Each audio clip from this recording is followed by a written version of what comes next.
Oke, bismillahirrahmanirrahim. Assalamualaikum warahmatullahi wabarakatuh. Kembali lagi teman-teman bersama saya di Bincang Hangat Bersahabat bersama PPI Bursa podcast yang kedua kali ini. Di sini duduk bersama saya ada Bang Zid nih teman-teman. Sebelumnya boleh kali ya Bang kita perkenalan dulu nih. Buat yang belum tahu siapa Bang Zid nih ini, silakan. Oke, jadi sedikit perkenalan aja. Namaku Zidni Irfan Azima, sama kayak Tata, mahasiswa di Bursa Uluda University juga. Aku jurusan Siasat Bilim atau bahasa Inggrisnya Political Science. Dan sekalian lah minta doa untuk teman-teman juga mungkin yang nonton nantinya. Doain semoga insya Allah bisa cepat segera lulus. Amin. Dan teman-teman juga nanti yang nonton, buat Tata juga mungkin bisa dilancarkan juga kuliahnya, bisa sampai ya lulus juga lah pastinya. Ya buat kakak-kakak yang mau final juga ya nih bentar lagi benar, gitu. final. Semoga dilancarkan menjawab soalnya mungkin dalam belajarnya ya. Oke, di podcast kedua ini kita bakal bahas hal yang gak kalah menarik sih buat aku ya. Kalau kemarin kita bahas tentang keuangan nih, kalau sekarang kita bahas tentang kepenulisan teman-teman. Menulis ini luas ya. Di sini kita akan mengambil tema ketertarikan dalam kepenulisan. Nah, bersama Bang Zid nih. Saya bahas dulu ya sedikit soal kepenulisan. Menulis ini sangat penting ya, seperti yang kita tahu gitu. Bahkan Imam Al-Hambali pernah bilang, Ma'al hibar ilal makbaroh, bersama pena sampai kuburan. Saking pentingnya menulis ini teman-teman. Karena kita semua ini bakal mati, tapi karya kita nggak akan mati teman-teman. Kalau kita pengen mengukir sejarah nih ya di dalam dunia gitu, kita harus meninggalkan karya kita gitu. Apalagi menulis. Terus jangan jauh-jauh deh teman-teman. Ada juga nih penulis Indonesia yang terkenal yaitu Pramudia Anantatur yang pernah bilang, siapa yang nggak kenal? Pernah bilang gitu, menulislah karena tanpa menulis kau akan sirna dari pusaran sejarah. Bagus banget ya teman-teman ya.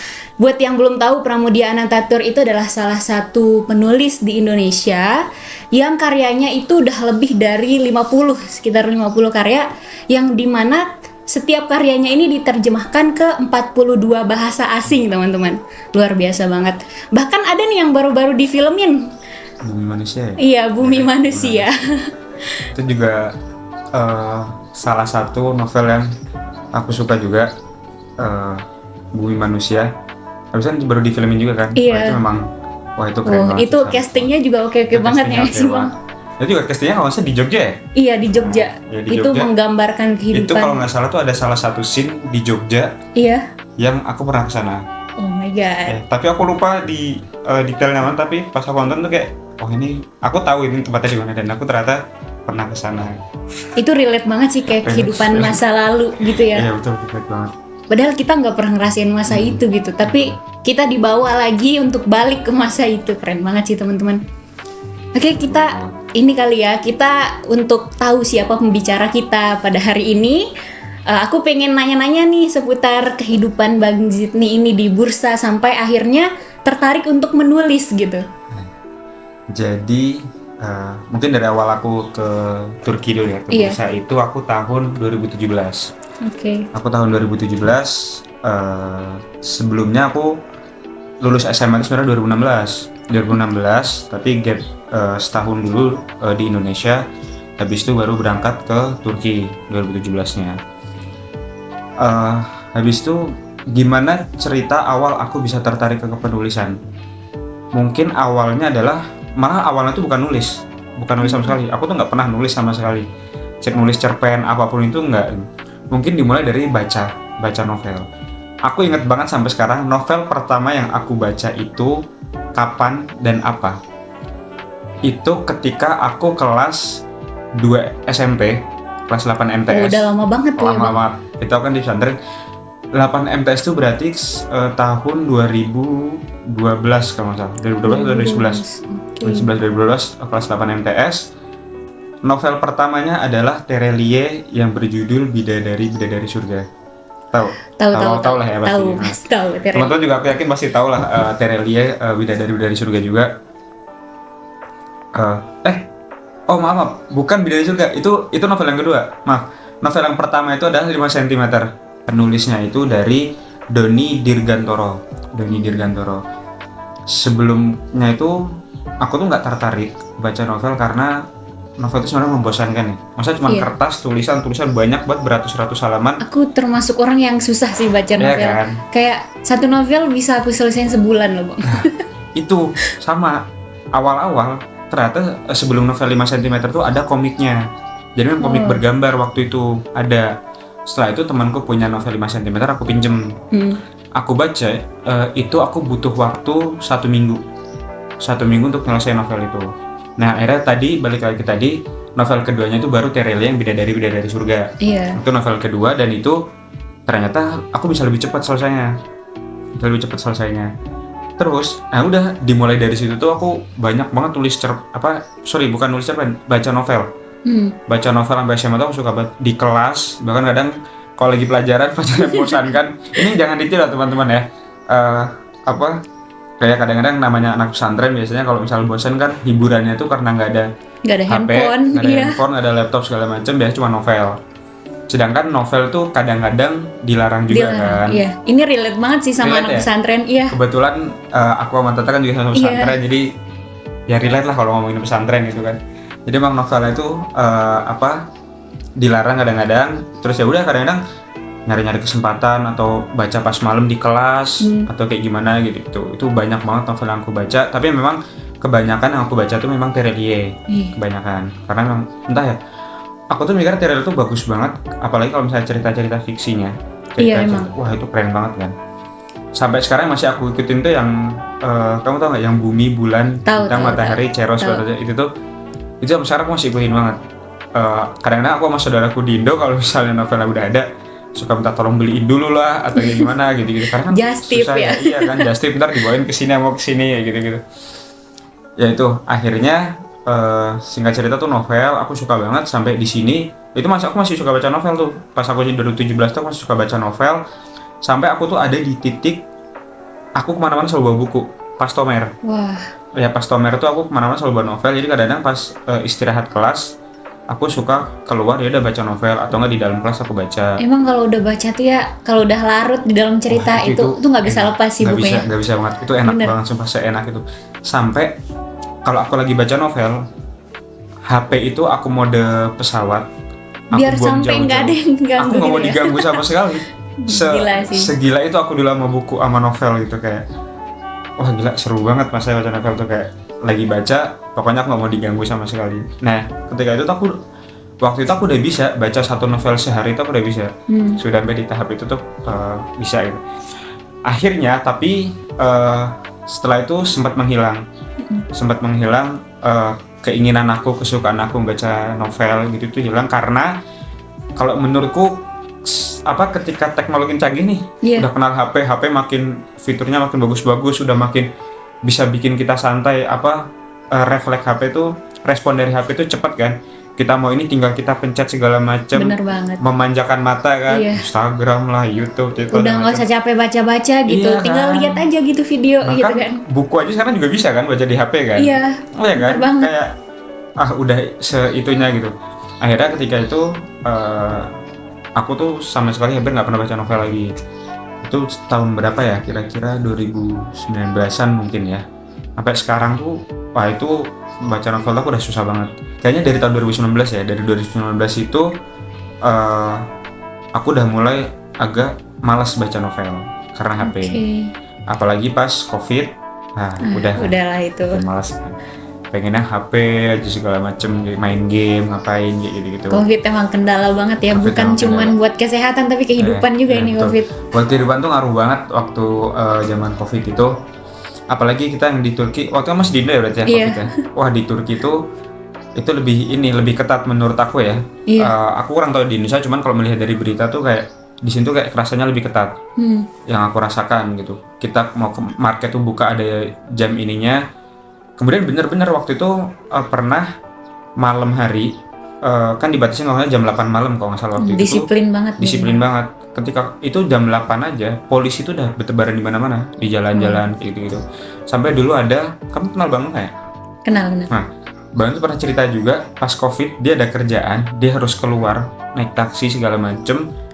Singkat cerita pokoknya ketika di jalan itu kan kalau nggak salah lagi Haftasonu tuh ini ya teman-teman, apa namanya, hari libur, Sabtu Minggu, weekend. Itu pas weekend itu Bang Noah keluar ke jalan-jalan itu beneran sepi banget, jalan raya, jalan besar itu, dan katanya di situ sampai ada polisi pakai mobil-mobil yang apa sih kalau orang-orang demo gitu loh, mobil-mobil yang gede segala macem. Wah itu katanya memang semengerikan itu waktu itu, benar seketat itu gitu. Jadi memang waktu itu COVID memang agak ketat lah bisa dibilang itu. Nah itu habis itu aku itu ternyata udah suka nulis. Aku nggak sadar sebenarnya aku suka nulis itu dari tahun berapanya. Ini menarik nih. Ada orang suka nulis tapi nggak sadar ternyata dia udah pernah nulis gitu. Aku tertarik tuh denger itu tuh penjelasannya gimana. Karena aku nggak tahu ya, aku tuh nulis dari kapan. Maksudnya tahun persisnya nggak tahu. Kalau misalnya tadi baca novel kan aku ingat banget. Itu pas aku kelas 8 MTS. Buku apa yang aku ingat. Nah kalau nulis tuh aku nggak ingat tahun berapa. Tapi itu yang pasti itu pas di Turki. Nah tapi aku nggak tahu tuh tahun berapa, 2017 kah 18, aku nggak tahu. Karena ternyata aku itu suka nulis di HP, terus kadang-kadang di laptop juga. Jadi kadang kayak misalnya lagi di metro, di kereta atau di bis, kalau misalnya aku ada ide, karena ide tuh kadang-kadang suka muncul nggak tahu kapan ya, kayak tiba-tiba muncul aja gitu kan. Nah itu tuh ya udah aku tuh suka nulis ternyata di note. Kalau nggak aku punya pemikiran apa atau kayak pengen dicurahkan aja gitu loh, itu aku tulis di note. Kalau nggak ternyata kadang-kadang di laptop tuh lumayan tuh, ternyata ada banyak tulisan.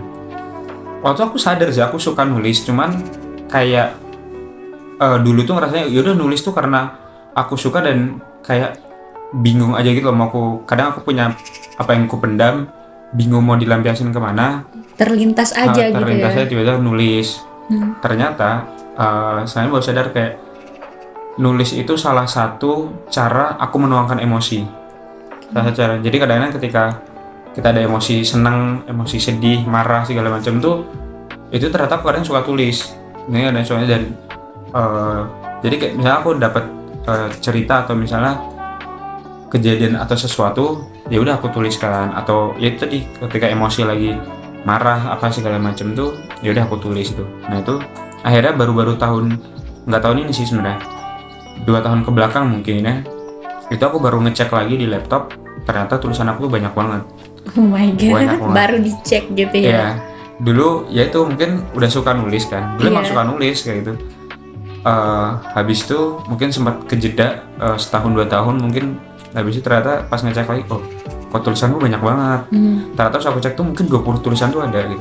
Wah, itu banyak banget sih. Banyak banget ya. Walaupun memang tulisannya tuh nggak yang sepenuhnya selesai gitu. Jadi kayak misalnya aku seharian jalan-jalan sama teman-teman atau kemana kayak gitu-gitu kan, itu pulang kadang-kadang tiba-tiba aku tulis, tapi emang nggak selesai aja gitu ceritanya gitu. Jadi kayak lah kok ini banyak banget tulisan aku kayak gitu kan. Akhirnya nah sekarang ini baru aku putuskan untuk apa ya, untuk berusaha menekuni lagi gitu loh, meneruskan gitu ya. Kayak kayaknya seru deh menulis tuh, kayak asik, kayak ya udah aku dalemin. Karena selama ini kan kayak cuman ya aku misalnya lagi bosan sekedar aja gitu, sekedar aja kan kayak di jalan ya udah gitu ya. Ya udah tulis aja lah gitu. Aku tulis segala macem, ternyata kok menarik, akhirnya aku dalemin. Akhirnya sempat beberapa kali ikut kelas, baru banget kemarin Sabtu itu aku ikut kelasnya Raditya Dika. Ini menarik banget ya teman-teman ya. Abis yang sekedar menulis, yang cuman sekedar suka baca, akhirnya ikut kelas menulis. Boleh nggak sih sharing dikit gitu, apa yang ada di kelas menulis gitu Bang? Ya, jadi kelasnya Raditya Dika itu judulnya itu adalah Tanya Semaunya. Jadi di kelas itu memang kita ngisi di kolom question gitu.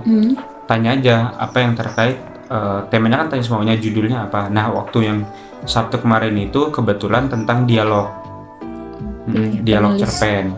Itu cerpen, maksudnya pembuatan dialog atau ya udah tanya aja pokoknya tentang dialog tuh kayak gimana. Ya udah ternyata pembahasannya itu menarik banget. Ternyata dialog itu itu sangat berpengaruh untuk jalannya cerita, untuk menjalankan cerita mau dibawa ke arah kemana itu sangat berpengaruh. Dan itu juga dijelasin juga kayak misalnya karakternya harus seperti apa. Kayak ternyata yang membuat ini yang aku sukai kata-kata adalah, aku lupa kata fullnya gimana, cuman adalah cerita itu harus dibangun sama karakternya. Maksudnya jangan sesuai keinginan penulis. Iya. Jadi kayak misalnya contoh, kita tuh harus nyari tahu dulu karakternya tokoh Yang cerita kita buat. yang kita buat ini, dia mau kemana. Karakternya mungkin dia pendiam kah, atau dia yang bawel kah, atau yang kayak gimana. Cuman kadang-kadang kita sebagai penulis kayak pengennya tapi ini tuh pengennya kayak, gue tuh pengennya kesini, gue sebagai penulis tuh pengennya kayak gini-gini, tapi itu malah justru yang merusak cerita itu gitu loh, karena jadinya nggak ada karakter nantinya gitu loh. Iya. Kalau sesuai kita, jadi emang kita tuh harusnya di awal tuh nantiin, wah ini karakter si Ani misalnya dia si pemarah, yang karakter satu dia pendiam atau gimana ya. Jadi kita harus menyesuaikan jalan ceritanya tuh dengan sesuai karakternya. Kalau dia pemarah ya udah dibuatlah dia pemarah gitu. Misalnya dia pendiam ya udah buatlah dia karakter itu pendiam atau kayak gimana, kayak gitu-gitu.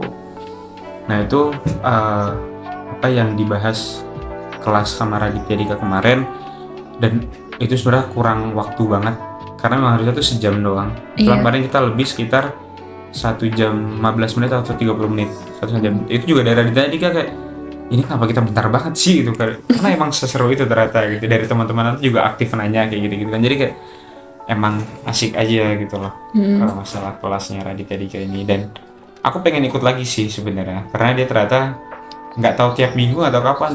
Aku juga nggak tahu sih pastinya kapan, yang penting aku mah pantau story-nya aja gitu. Iya sih emang Raditya Dika. Dika. Jadi kadang kalau misalnya dia buka kelas dan dirasa kelasnya mungkin cocok sama yang kita mau, ya ikut aja gitu.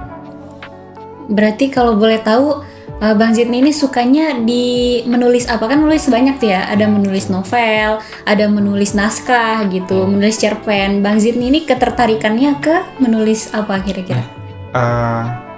Sekarang ini aku tertariknya ke cerpen. Oke. Nah, sebelum aku ikut kelas Raditya Dika, sebenarnya aku ikut sempat kelas content writing. Ya, sebenarnya kelas-kelas itu tuh aku nemu dari Instagram gitu. Kayak dengan kemajuan teknologi ini sebenarnya ya udah kita tuh gampang dibikin permudah gitu loh. Iya, itu sebenarnya itu kayak pinter-pinter kita aja ngambil manfaat dari teknologi gitu.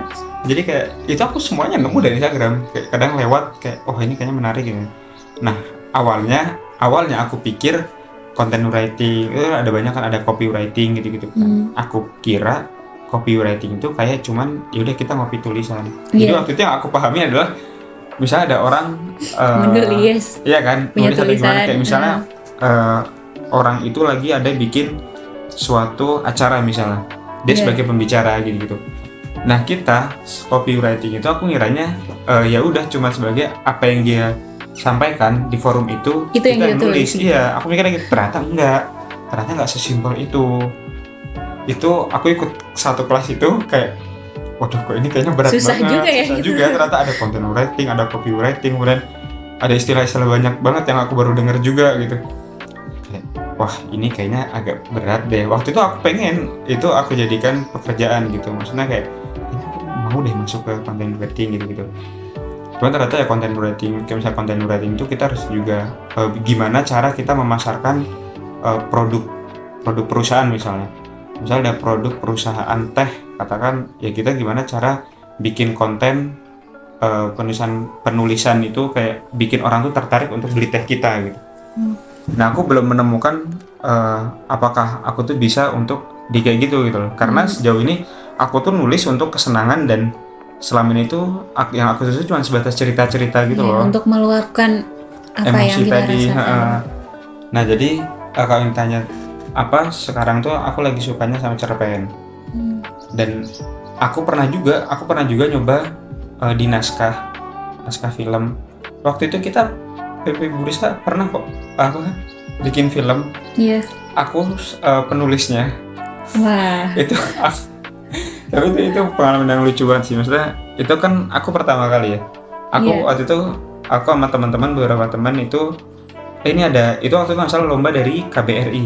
Kalau nggak salah tuh lomba dari KBRI, ya tentang film apa ya? Aku lupa, atau temanya bebas. Kayaknya temanya bebas kalau nggak salah. Ya udah, karena aku suka nulis, aku bilang temen, udah gue yang bikin naskah kayak gitu kan.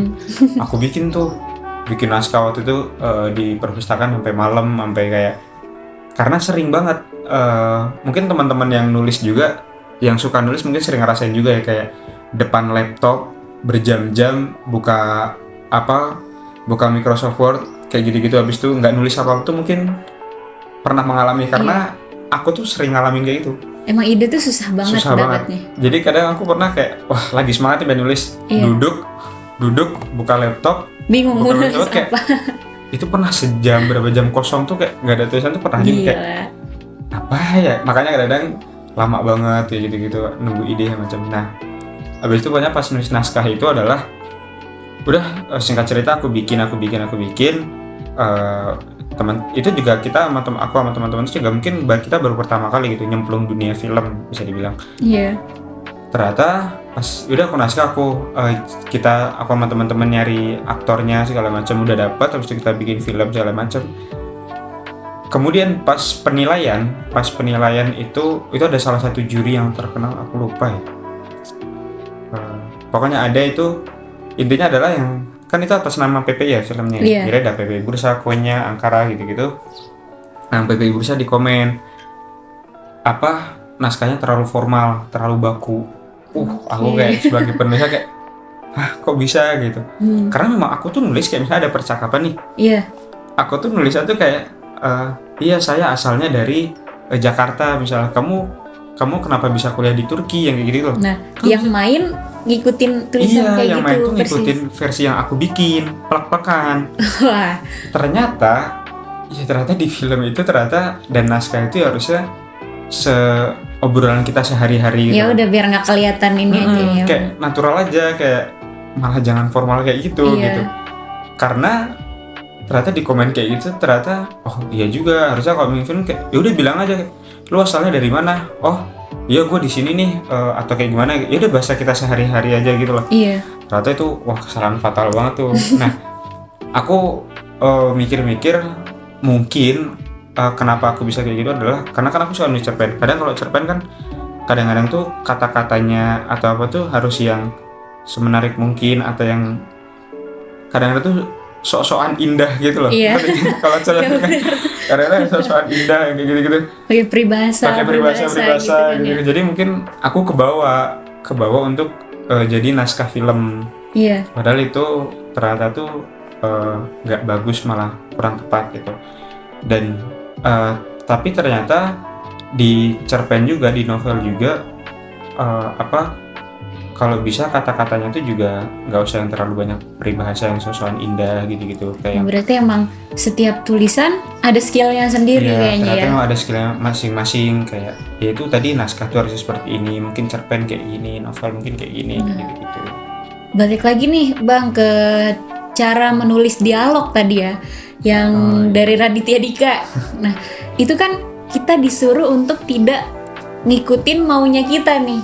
Kalau kita nih pemula-pemula yang pengen nulis, tiba-tiba tuh pengennya ceritanya udah jalan aja sama apa yang kita mau gitu kan. Gimana caranya untuk mengesampingkan keinginan itu gitu Bang? Itu tuh aku juga sebenarnya masih susah. Masih susah banget, karena masih ke bawah kayak aku tuh pengennya kayak gini gitu, nggak sesuai karakter. Nah itu yang harus dilatih, karena dibilang juga waktu di kelas itu kemarin, biasanya penulis-penulis awal itu tuh banyak melakukan kesalahan, salah satunya itu mereka menuruti kemauan penulisnya daripada karakter ceritanya. Itu yang nggak boleh. Gimana caranya? Gimana ya? Sebenarnya susah juga yang jelasinnya. Karena aku juga masih, itu kan aku pemula juga ya, aku masih belajar juga kayak gitu. Karena aku juga masih sering banyak melakukan kesalahan. Salah satu contohnya adalah kesalahan yang sering aku buat, nulis itu sebenarnya nggak boleh kita sebagai penulis sekaligus sebagai editor. Jadi editor di sini maksudnya editor tulisan kita. Jadi misalnya kita nulis nih, nulis udah satu paragraf, kita nggak boleh jadi koreksi. Jangan langsung dikoreksi. Misal kita baru 3 kalimat, 4 kalimat katakan, atau satu paragraf ya, itu kayak kadang-kadang aku tuh insecure gitu loh. Kayak ini tulisan gue bagus nggak ya, aku baca. Akhirnya pas dibaca, ini kayaknya salah nih katanya nih, harusnya nggak kayak gini, aku edit. Nah itu tuh sebenarnya nggak boleh yang dilakukan sebagai penulis. Jadi penulis itu nggak boleh, penulis dan editor tidak boleh dilakukan di satu waktu. Jadi kalau mau nulis, tulis aja semua selesai dulu. Misalnya kayak paragraf 1, 2, 3, 4, 5 selesai, misalnya selesai sampai akhir cerita, selesai, udah, baru kita baca lagi, baru bisa kita edit segala macam. Karena Raditya dia kemarin bilang, kita itu biasanya tulisan yang akhirnya berhasil, biasanya itu di draft 3 atau draft 4. Jadi kadang kita muncul ide nih, muncul ide penulisan cerita misalnya, set kita tuangin dan biasanya langsung, aku biasanya nuangin langsung kayak gitu-gitu, ternyata pas baca ulang, ternyata draft 1 ini kurang tepat gitu. Akhirnya kita ganti lagi, kita rubah lagi jadi draft 2, habis itu kita ganti lagi mungkin jadi ketiga. Biasanya jadi tulisan yang fix itu di pemikiran kita yang di ketiga atau keempat itu. Jadi biasanya awal nulis tuh ini kurang tepat nih gitu. Jadi ya itu sih, kitanya harus belajar mengendalikan diri. Kalau kita sebagai penulis ya kita harus mengendalikan diri, temukan dulu karakternya mau seperti apa, dialognya mau seperti apa, alur cerita mau apa. Jangan jangan sesuai kemauan kita lah pokoknya intinya kayak gitu. Buat terakhir nih ya Bang, apa kira-kira yang mau disampaikan buat teman-teman kita, mungkin ada yang baru tertarik juga ke dunia kepenulisan gitu Bang? Banyak-banyak latihan nulis, banyak-banyak bikin premis. Premis itu kan intisari cerita ya, 1 kalimat, 2 kalimat intisari cerita. Itu kita banyak-banyak latihan aja gitu, bikin intisari ceritanya aja, premisnya aja. Kemudian penulis pemula itu biasanya dia nulis itu masih diatur sama mood. Iya, bener banget. Iya. Karena aku ngerasain juga kayak gitu. Kayak aku nulis tuh nunggu mood banget. Kayak kemarin aku ikut satu kelas, H-1 aku baru ngerjain tugas cerpennya, baru kerjain. Karena aku belum nggak ada mood sama sekali selama seminggu itu gitu. Selama seminggu itu aku nggak ada mood. Akhirnya aku emang kalau nulis cerpen kadang emang anaknya deadlineer banget sih. Itu nggak bagus banget. Nah itu dibilang pokoknya nulis itu ya disempatkan gitu. Jangan kita kalah sama mood kita gitu. Justru kita yang harus ngelawan mood kita yang harus fight buat bikin jadwal sendiri gitu. Misalnya sehari 3 jam untuk nulis, kosongkan waktu bisa buat tulis kayak gitu. Gitu ya teman-teman. Jadi kesimpulannya menulis ini salah satu hal yang hebat ya teman-teman. Jadi nggak usah malas gitu. Kalau kalian punya bakat, jangan pesimis dulu gitu. Coba gali dulu di mana kalian sukanya, karena menulis itu banyak ternyata teman-teman. Beda-beda tulisan, beda juga skill yang harus kita punya. Iya. Jadi sekian dulu dari podcast kedua kita kali ini. Terus ada juga nih Bang, satu quotes gitu ya, bisa kita bilang quotes dari Ali bin Abi Thalib radhiyallahu anhu. Beliau bilang, kita semua akan mati, tapi karya kita akan abadi. Maka menulislah apa yang membahagiakanmu di akhirat nanti. Jadi menulis itu bukan sekedar mengisi waktu luang ya. Tulislah apa yang bermanfaat bagi kita dan semua orang, dan apa yang bisa membawa kita ke kebahagiaan nanti di akhirat nanti. Oke Sobat PPI Bursa, sekian dulu dari kami berdua nih ya Bang. Saya Arinda Talita Nakia Ziva pamit undur diri. Dan aku Zidni Irfan Azima pamit undur diri.